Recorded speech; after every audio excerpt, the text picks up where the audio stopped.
नीति आयोग बैठक शेष में आंध्र प्रदेश मुख्यमंत्री एन चंद्रबाबू नायडू सहित आमर मोर साक्षात है भेटिकी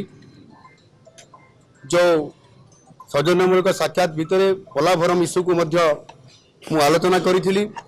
से आलोचना समय केंद्र शिक्षा मंत्री धर्मेंद्र प्रधान एवं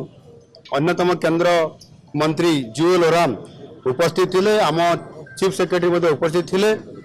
आम से मु आलोचना करी जे जो पोलाभरम इश्यू पर जो समस्या लगी रही जहाँ प्रथम आम परस्पर भितर जो विषय नहीं कि आम आलोचना करुले एवं आमर दाबी जहाँ थिला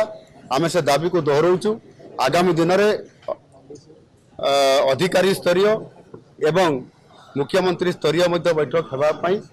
मुझे प्रस्ताव देछि